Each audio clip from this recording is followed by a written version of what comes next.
Captain Jake Morrison had been staring at the view screen for 3 hours straight, and his eyes burned with exhaustion, but he could not look away. The barrier stretched across space like a wall made of shimmering light, and it pulsed with colors that should not exist in nature. Behind him, the bridge crew of the Valiant worked in focused silence, and each of them knew they were looking at something that would change humanity forever. The ship hung in space, just a few thousand kilometers from the barrier, and Jake could feel the tension radiating from every person on board. They had spent 3 weeks studying this thing, and every test had revealed the same impossible truth. Someone had built a wall around Earth's solar system, and that wall had been there for thousands of years. Lieutenant Amy Collins broke the silence with her voice tight and controlled. She had been running calculations nonstop since they first detected the barrier, and the dark circles under her eyes showed the toll it was taking. She turned in her chair to face Jake, and her expression was grim. "The readings are consistent with all previous scans, Captain. This barrier has been active for at least 10,000 years and possibly much longer. The energy signature is artificial, and it requires more power than our entire civilization could generate in a century." Jake nodded slowly and absorbed this information one more time, even though he had heard it dozens of times before. Each repetition made it more real and more terrifying. He stood from his command chair and walked to the view screen and placed his hand against the cool surface. Somewhere beyond that barrier was the rest of the galaxy, and humanity had never known it existed because someone had decided to hide Earth away. Commander Kyle Bennett approached from the science station and carried a data pad filled with analysis reports. He was a solid officer who rarely showed emotion, but Jake could see the excitement barely contained beneath his professional demeanor. "Sir, we have confirmation from Earth Command. The barrier extends in a perfect sphere around our entire solar system. It encompasses everything out to approximately 2 light years from the sun. Nothing gets in, and until we developed quantum sensors, nothing could detect it from the inside." Jake turned to face his first officer, and his mind raced with possibilities and implications. Who builds something like this, Kyle? Who has the power to cage an entire star system, and why would they do it? We have been alone in the dark for our entire history as a species, and now we find out it was not an accident. Someone put us here deliberately. Kyle met his captain's gaze steadily, and his voice was measured.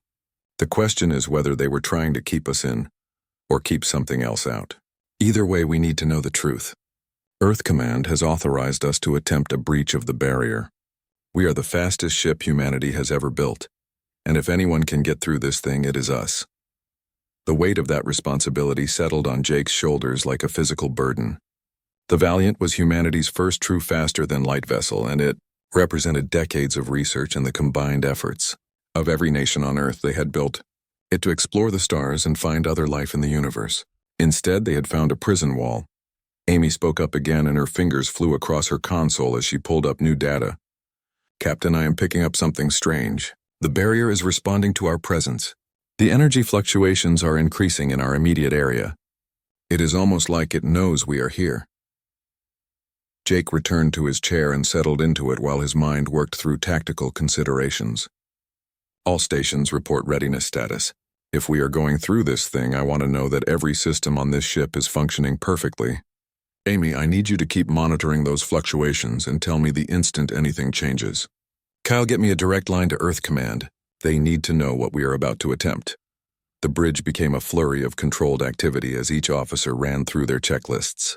The Valiant was a beautiful ship, and she represented the pinnacle of human engineering. Her hull was composed of metamaterials that could withstand incredible stress, and her quantum drive could push her to speeds that would have seemed like magic just 50 years ago. But none of that meant anything if the barrier tore her apart. The ship's artificial intelligence activated, and its calm voice filled the bridge. "Captain Morrison, all systems are functioning within normal parameters. However, I must note that we have no data on how the barrier will interact with our quantum drive. The energies involved may create unforeseen complications. I recommend proceeding with extreme caution." Jake appreciated the AI's input, but caution was a luxury they could not afford. Humanity needed answers, and the only way to get them was to cross that barrier and see what waited on the other side. He thought about the billions of people back on Earth and how their lives would change once they learned the truth.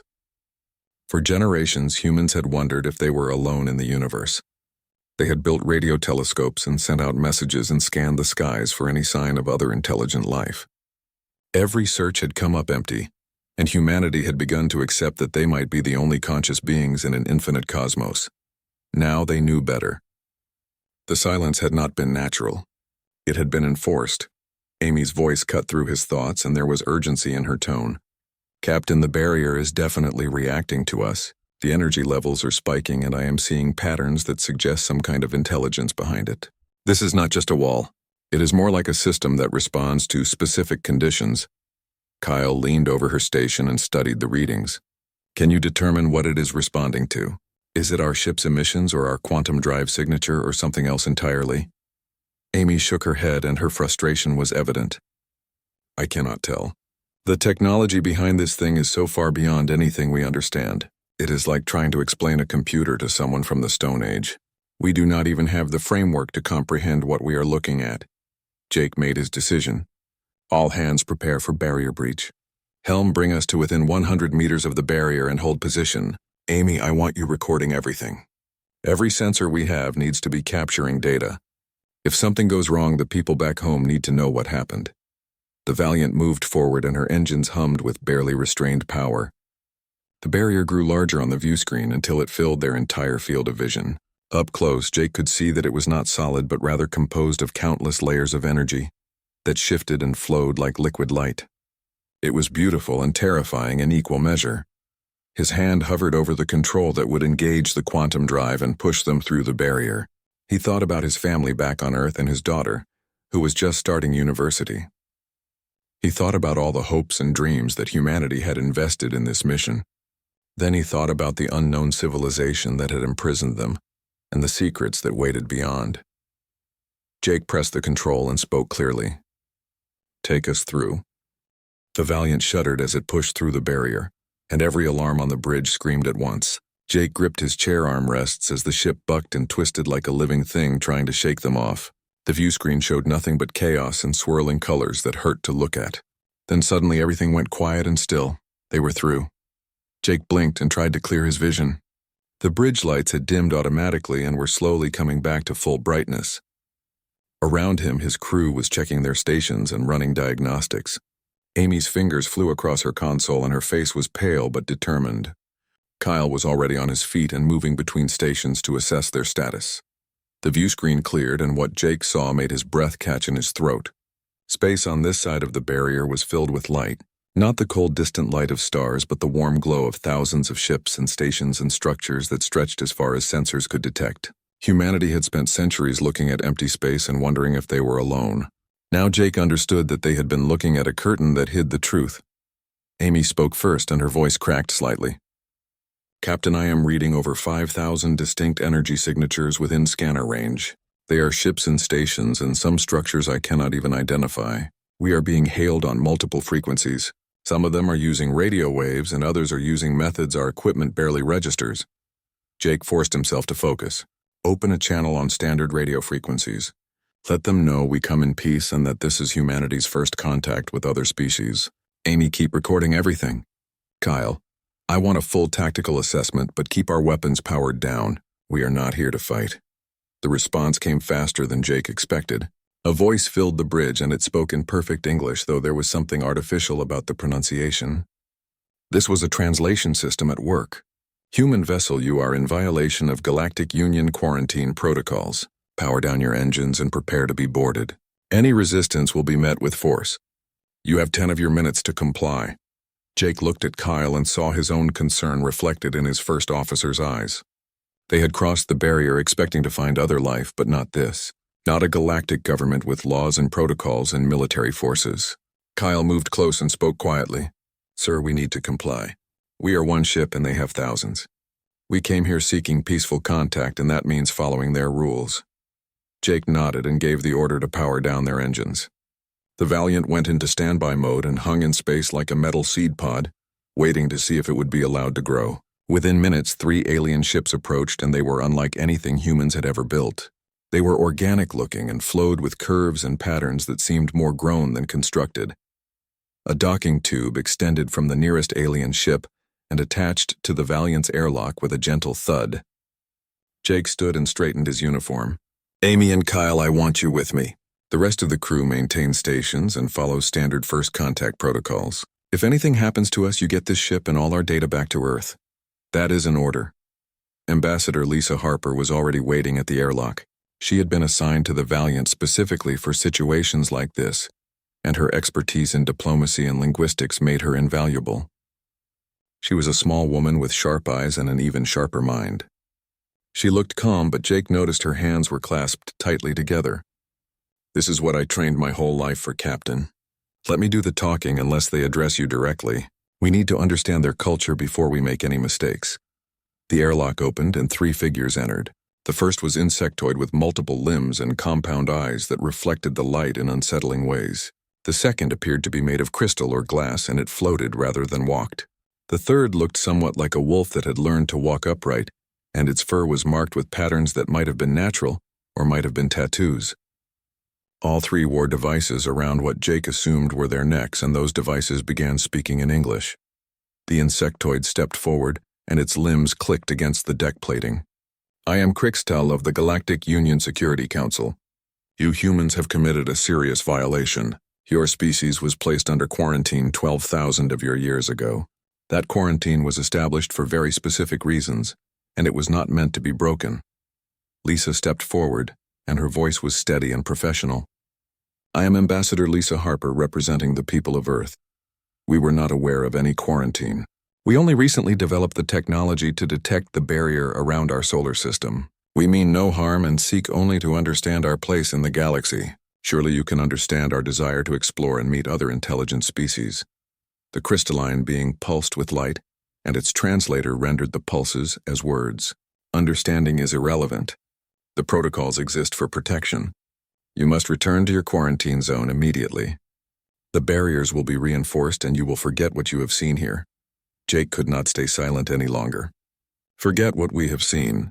You expect us to go back to our prison and pretend the rest of the galaxy does not exist. We are not children to be locked away. We deserve to know why you isolated us. The wolf creature spoke for the first time, and its voice through the translator carried notes of something like sadness or regret. You deserve answers, human, but you may not want the truth. Your species is classified as a Tier 1 Death Worlder. Do you understand what that means? The humans looked at each other in confusion. Lisa shook her head. We do not know that term. Please explain. Crixtel's translator made a sound that might have been a sigh. The galaxy contains millions of species, Ambassador. Most of them evolved on worlds that are gentle and safe by your standards. Worlds with light gravity and mild weather and abundant resources. These species developed civilization through cooperation and peaceful coexistence because their environments did not require violence to survive. The insectoid moved closer, and its compound eyes seemed to study them with unnerving intensity. Then there are death worlds, planets where the environment itself tries to kill you every day. High gravity that crushes bones, extreme weather that destroys settlements, predators that see you as food, diseases that ravage populations. Only the strongest and most adaptable species survive death worlds, and they develop traits that other species find disturbing. Kyle spoke up, and his voice carried an edge of defensiveness. What kind of traits are you talking about? We are explorers and scientists. We came here seeking knowledge and friendship. The crystalline being pulsed again. You came here in a warship, Commander. Your vessel is designed for exploration, yes, but it is also armed with weapons that could destroy our patrol ships. You instinctively build tools of war even when you claim to seek peace. This is the nature of Deathworld species. The wolf creature continued the explanation. There are only 7 other species in the Galactic Union that come from true death worlds. And of those 7, your Earth is the most extreme. Your gravity is crushing. Your atmosphere would corrode the lungs of most species. Your weather patterns are apocalyptic. Your oceans are toxic. Your planet is infested with predators and parasites and diseases that have no equal in known space. Lisa felt something cold settle in her stomach. And yet we survived. We thrived. Is that why you quarantined us? Because we are too tough. Crixtel made that sighing sound again. No, Ambassador. We quarantined you because of what that toughness made you become. You are not just survivors. You are apex predators who turned your entire world into a hierarchy with humans at the top. You hunted your competition to extinction. You domesticated other species to serve your needs. You waged war on each other for resources and territory and ideology. And you did all of this before you even developed writing. Jake felt anger rising in his chest. So you locked us away because we fought to survive, because we refused to give up and die. That seems like a poor reason to imprison an entire species. The crystalline being's light dimmed slightly. You misunderstand, Captain. The quarantine was not punishment. It was protection. Protection for you and protection for the galaxy. We needed time to decide what to do about humanity. We needed time to see if you would develop wisdom alongside your strength. And we needed time to prepare for the possibility that you might become the most dangerous species the galaxy has ever known. The meeting with the Galactic Union representatives lasted 6 hours, and by the end of it, Jake felt like his understanding of reality had been shattered and rebuilt 3 times over. The aliens had provided the Valiant with data cores containing information about humanity's place in the galaxy, and it was not what anyone expected. Lisa had negotiated a temporary agreement that allowed them to remain outside the barrier while Earth's governments reviewed the information and decided how to proceed. Back on Earth, the news spread like wildfire. Dr. Helen Price sat in her office at the newly created Department of Xenohistory and stared at screens filled with alien text and images and historical records. She had been working for 72 hours straight and surviving on coffee and determination. Her team of researchers was scattered across the building, and all of them were racing to understand the massive data dump the Galactic Union had sent. What Helen found in those records made her question everything she thought she knew about human history. She stood and walked to the window and looked out at the city below. People were going about their lives and had no idea that everything was about to change. She turned back to her desk and pressed the button that would connect her to the emergency session of the United Earth Council. The holographic display activated and showed her the faces of 200 council members from every nation on the planet. They looked tired and scared and desperate for answers. Helen took a deep breath and began her presentation. Ladies and gentlemen, I have spent the last 3 days analyzing the historical records provided by the Galactic Union. What I am about to tell you will be difficult to accept, but you need to understand the truth about humanity's development. She pulled up a holographic timeline that stretched across the chamber. 12,000 years ago, humanity was in the early stages of civilization. We were hunters and gatherers beginning to experiment with agriculture. The Galactic Union has records of us from that time period. They were watching us even then. And what they saw made them afraid. General Paul Hayes leaned forward in his seat, and his weathered face showed skepticism. Afraid of primitive humans with stone tools. That seems unlikely, Dr. Price. What could we possibly have done to frighten a galactic civilization? Helen changed the display to show comparison charts between humans and other species at similar developmental stages. It was not what we did, General. It was what we were. Most species in the galaxy develop cooperation before competition. They develop sharing before hoarding. They develop peace before war. Humans did everything backwards. She highlighted specific data points as she spoke. When other species were at our technological level, they had already established peaceful societies. They built communities based on mutual support and resource sharing. Violence was rare and war was almost unknown. But humans were different. Every single human culture independently developed weapons. Every human civilization created armies. Every human society had concepts of territory and ownership and conquest. Council member Kate Sullivan raised her hand and her voice trembled slightly. Are you saying we are naturally violent? That there is something wrong with us as a species? Helen shook her head. Not wrong. Different. Earth is what the Galactic Union calls an extreme death world. Our planet shaped us in ways that most species never experience. We had to fight for everything. Resources were scarce, so we competed for them.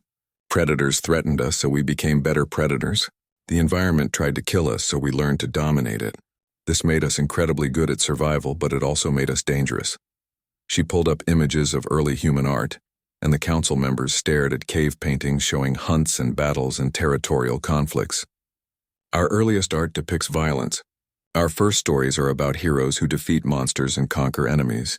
Our mythology is filled with gods of war and tales of great battles. Compare this to other species and you will see the difference. Most alien species have origin stories about cooperation and harmony.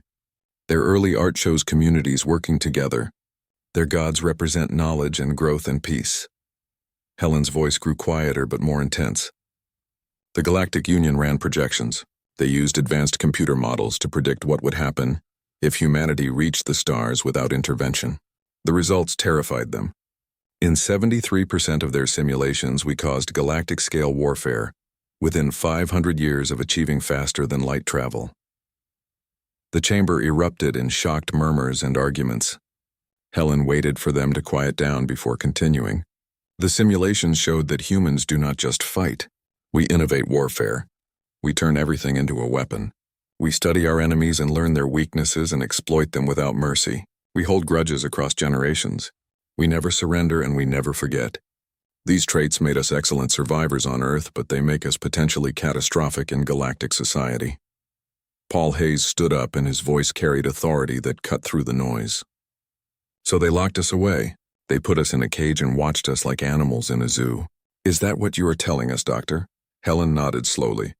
Yes, General, but there is more. The quarantine was not just about containing us. It was about giving us time to develop other traits. The Galactic Union hoped that as we advanced, we would develop philosophy and ethics and compassion that would balance our aggressive nature. They wanted us to become wise before we became powerful. Kate Sullivan looked at the timeline and traced her finger along it. Did it work? Did we develop the way they hoped? Helen pulled up modern human history and showed the progression from ancient warfare to modern diplomacy and international cooperation and human rights movements. We developed art and music and literature. We created systems of law and justice. We built institutions dedicated to peace and cooperation. We learned to value individual lives and to work together for common goals. But we never lost our edge. We still compete. We still fight when threatened. We still push ourselves to overcome any obstacle. The question is whether we have achieved enough balance. She changed the display one final time to show a document marked with alien symbols. This is the Galactic Union's most recent assessment of humanity. It was compiled just before we breached the barrier. Their conclusion is that we remain the most dangerous species they have ever encountered, but we also show potential for being the most valuable. They are divided on what to do about us. A council member from Asia spoke up. What are our options, Doctor? Can we negotiate with them, or are we going to be forced back into quarantine? Helen looked at the faces staring at her through the holographic display. The Galactic Union has offered us a test. They want to see how we behave when given limited access to galactic society. The Valiant and a small fleet of other human ships will be allowed to operate under Union supervision. We will trade and explore and interact with other species. If we can prove that we are capable of peaceful coexistence, then they will consider full membership. If we fail, then the barrier goes back up and they will make sure we never break through again. Paul Hayes crossed his arms. And if we refuse the test, if we tell them we will not be judged like children, Helen's expression was grim, then they will consider us a hostile species, and they have the military force to ensure we never leave our solar system again. The choice is accept their terms or face isolation forever. There is no third option. The council chamber fell silent as the weight of this decision settled on everyone present. Kate Sullivan finally spoke, and her voice was steady despite the fear in her eyes. How long do we have to decide? Helen checked her notes. The Valiant is waiting for our response. Captain Morrison has been instructed to return to Earth within 48 hours unless we agree to the Union's terms. After that, the barrier will be reinforced and any attempt to breach it will be considered an act of war. Paul Hayes looked around the chamber at his fellow council members. We need to put this to a vote. The future of humanity depends on what we decide in the next 2 days. I suggest we hear from military leaders and scientists and philosophers and religious leaders before we make this choice. This is too important to rush. Helen nodded and closed her presentation. I will make all the data available to anyone who wants to review it. But I will leave you with one final thought. The Galactic Union has been watching us for 12,000 years. They know us better than we know ourselves. And despite all their fears and concerns, they have not destroyed us. They could have ended humanity at any point, but they chose to give us a chance. That suggests they see something in us worth preserving. The question is whether we can see it in ourselves. Earth decided to accept the Galactic Union's terms, and within 2 weeks a fleet of human ships passed through the barrier under strict supervision. Admiral Richard Cole commanded the operation from his flagship, the Endeavour, and he carried the weight of humanity's reputation on his shoulders. He was a veteran officer with 30 years of military service, and he understood the stakes better than most. One mistake could doom Earth to eternal isolation. The human fleet consisted of 12 ships, including exploration vessels, and science ships, and support craft. Each ship had been carefully selected, and their crews had undergone intensive training in galactic protocols and alien customs. The Galactic Union assigned monitors to each human ship, and these alien observers had the authority to report any violations immediately. For 6 months, everything went smoothly. Human ships traded with alien merchants and learned about different cultures, and explored star systems that had been mapped thousands of years ago. Admiral Cole enforced strict discipline, and every member of his fleet understood that they represented all of humanity. There were no incidents and no conflicts, and slowly the Galactic Union began to relax their restrictions. Then the distress call came through. Lieutenant Ryan Foster was on duty at the tactical station when the emergency broadcast reached the Endeavor. His screens lit up with priority alerts, and he felt his heart rate spike as he read the message. Admiral Cole was in his ready room reviewing reports, but Ryan hit the emergency summons immediately. Within seconds, Cole burst onto the bridge. Ryan transferred the data to the main display. Admiral, we have a distress call from Mining Colony 77. It is a Union facility on the Outer Rim. They are under attack by the Krill. Cole studied the tactical display, and his experienced eyes took in the situation instantly. The Krill were a hostile insectoid species that operated outside Union territory. They raided colonies for resources and slaves, and they showed no mercy to civilians. The colony housed 3,000 inhabitants from a dozen different species, including families and children. How long until Union forces arrive? Cole's voice was calm, but Ryan could hear the tension beneath it. Ryan checked the data. Union military response time is 48 hours, Admiral. They are repositioning a battle group, but they are too far away. The colony's defenses will not last more than 6 hours based on current attack patterns. Cole looked at the navigation display. How far are we from the colony? Ryan had already calculated it. 6 hours at maximum speed, Admiral. We could get there before the colony falls. The bridge fell silent as everyone realized what the Admiral was considering. The human fleet was under strict orders not to engage in any military actions without Union approval. They were observers and traders and explorers, but not soldiers. Violating those orders could end humanity's chance at galactic membership. Cole opened a channel to Union Command, and his message was direct and clear. This is Admiral Richard Cole of the Human Fleet. We have received the distress call from Colony 77. We are 6 hours away and can provide assistance. Request permission to engage hostile forces. The response came back within minutes, and the Union officer's voice was firm. Negative, Admiral Cole. Human forces are not authorized for military intervention. Maintain your current position and await further instructions. Union forces will handle this situation. Cole's jaw tightened. With respect, Commander, those people will be dead before your forces arrive. We have the capability to help them right now. Every minute we delay costs lives. The Union officer's tone did not change. Your orders stand, Admiral. The protocols exist for specific reasons. Maintain your position. Union command out. The channel closed, and Cole stared at the tactical display showing the colony under siege. Ryan watched his admiral and saw the conflict playing across his face. Every officer on the bridge knew what they should do according to their orders, but they also knew what their conscience demanded. Lieutenant Sarah Dixon spoke from the communication station, and her voice was quiet but carried across the silent bridge. Admiral, there are 600 children on that colony. I can hear their voices on the emergency channels. They are scared.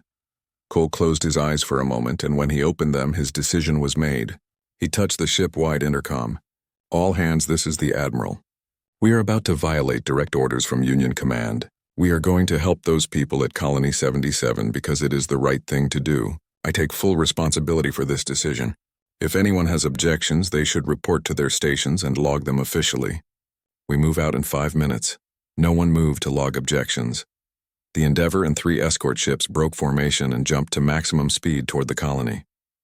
The other human ships in the fleet stayed behind as ordered, but Cole knew they were watching and waiting to see what happened. Ryan coordinated with the other tactical officers, and they began planning their approach. The human ships dropped out of faster-than-light travel at the edge of the colony system and immediately began scanning for targets. Ryan's screen showed dozens of krill raiders swarming around the colony. The alien ships were cruder than human vessels, but they were numerous and aggressive. The colony's defense platforms were failing, and several structures were already burning. Cole's voice was steady as he gave orders. All ships engage the Krill Raiders. Priority targets are any ships attacking civilian structures. Use precision strikes to minimize collateral damage. Communications keep broadcasting our intentions on all frequencies. I want everyone to know we are here to protect civilians, not to start a war. The human ships moved into attack formation and opened fire. The Endeavor's weapons were designed for exploration and self-defense, but the crew had trained extensively with them. Ryan coordinated targeting solutions and called out vectors as enemy ships tried to flank them. The human ships moved with precision that surprised the Krill Raiders. The battle was chaotic and brutal. Krill ships exploded under human fire, and debris scattered across space. The human vessels used tactics that the aliens had never encountered before. They worked together as a coordinated unit and supported each other's attacks and covered each other's weaknesses. When Krill ships tried to flee, the humans pursued them relentlessly. Ryan watched his screens and called out targets with mechanical efficiency. Raider Group 3 is breaking off toward the colony, engaging with forward batteries. Enemy vessel destroyed. Group 7 is attempting to flank us, redirecting fire. The colony's defense coordinator contacted them, and her voice was filled with disbelief. Human ships, this is colony defense. We did not expect anyone to come. You are saving our lives. Thank you. Cole kept his focus on the tactical situation. Save your thanks until everyone is safe. Do you have evacuation ships ready in case we fail? The coordinator responded quickly. Negative, Admiral. Our evacuation craft were destroyed in the first wave. If you cannot hold them, we have nowhere to go. That information changed everything. Cole looked at Ryan. We are not just buying time. We are their only chance. Let every ship know that failure is not an option. The battle lasted 17 minutes, and in that time the human ships destroyed or disabled 23 Krill Raiders. The remaining Krill vessels fled when they realized they were losing. The human ships held their position around the colony and scanned for any remaining threats. When Union ships finally arrived 2 days later, they found the colony intact and the human fleet standing guard. The Union commander who arrived was the same one who had ordered Cole to stand down. His image appeared on the Endeavor's view screen, and his expression was unreadable. Admiral Cole, you violated direct orders. You engaged in military action without authorization. You could have started an interstellar incident. Do you understand the severity of what you have done? Cole stood at attention, and his voice carried no apology. I understand completely, Commander.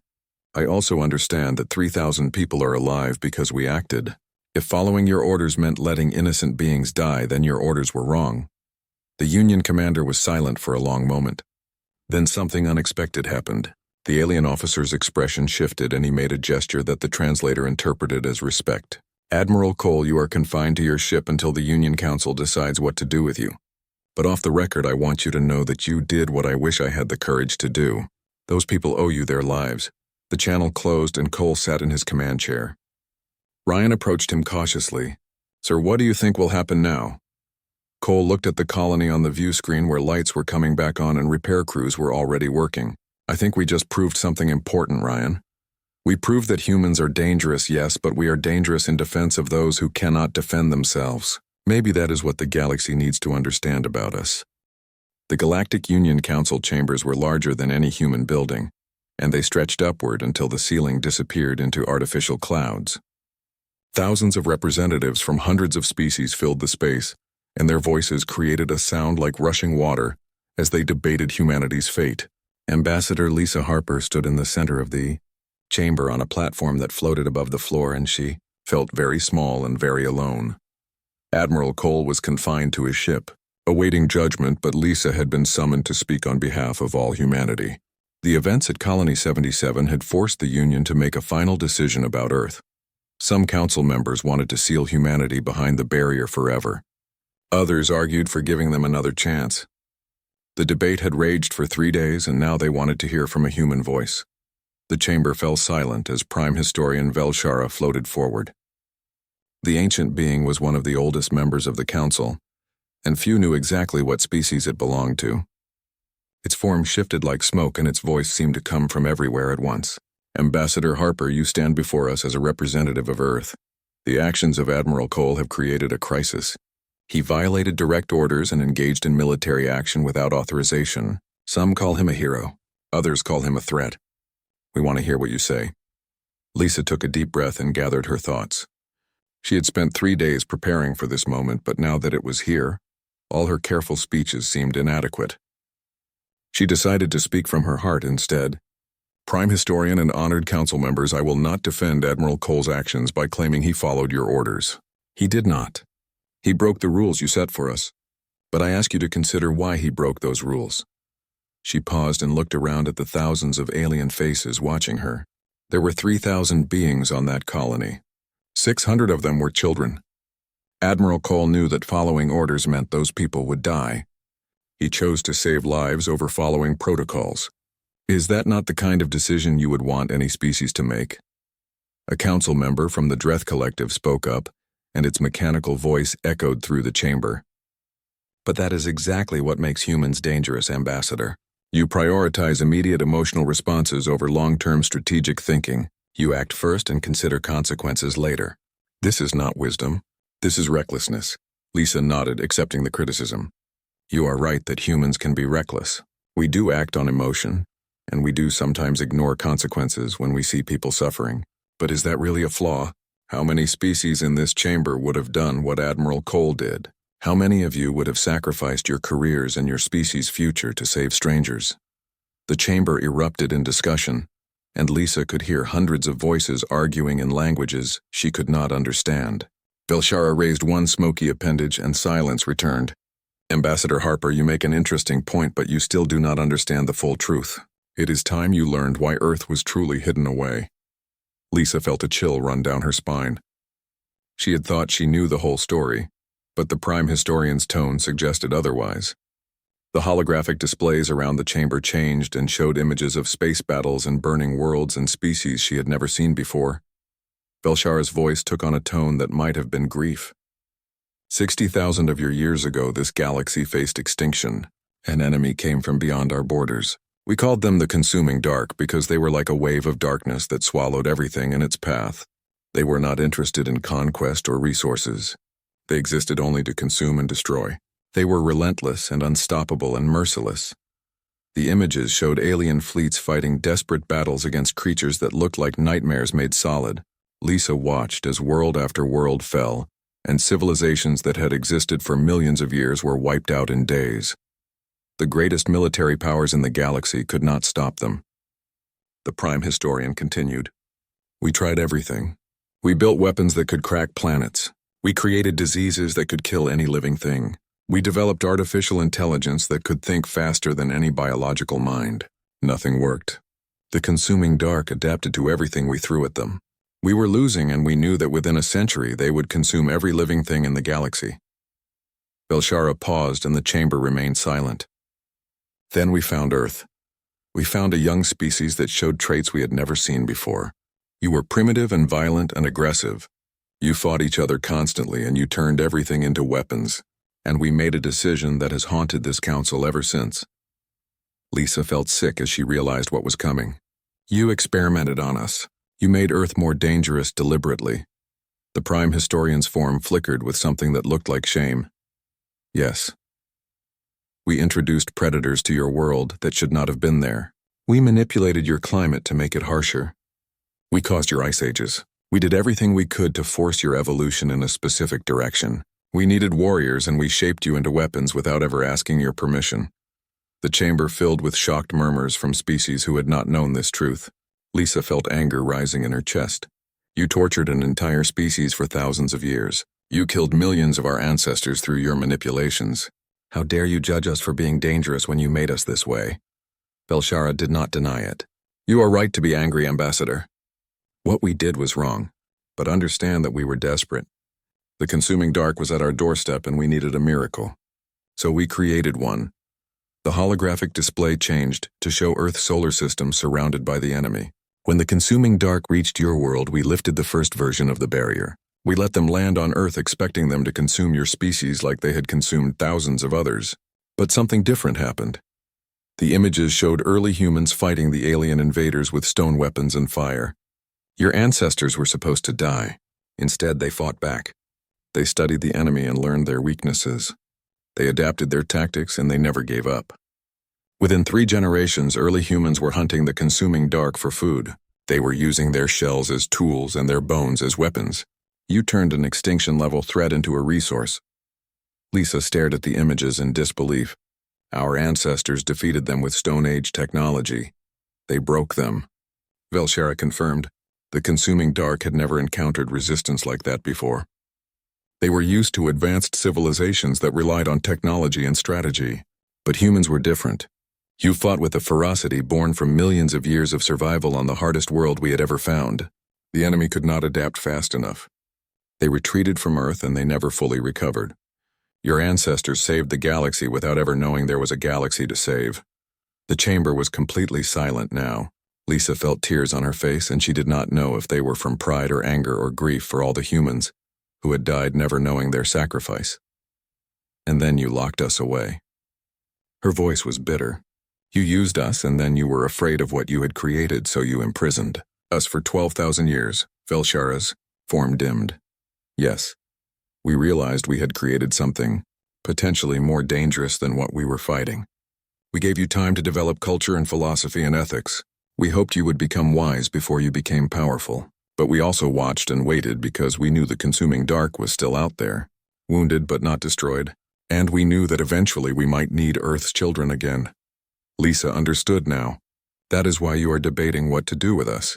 You want to use us again. You want humanity to be your weapon. The Prime Historian was quiet for a long moment. We want to offer you a choice, Ambassador.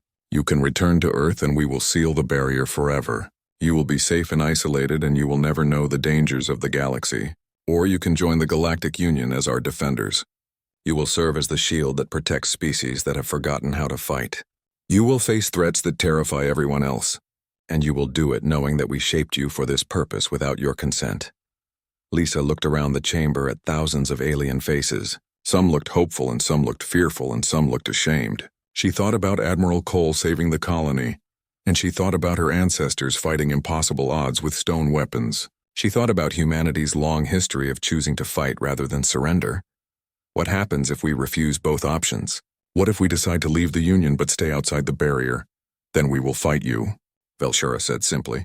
We cannot allow a species as dangerous as humans to exist outside our influence. You will either be our allies or you will be contained forever. There is no third option. Lisa felt the weight of every human who had ever lived pressing down on her shoulders. She thought about what humanity could become if given the chance. She thought about the good they could do and the lives they could save. She also thought about the manipulation and the lies and the thousands of years of suffering that the Union had caused. I need to discuss this with Earth, she said finally. This is too big a decision for one person to make.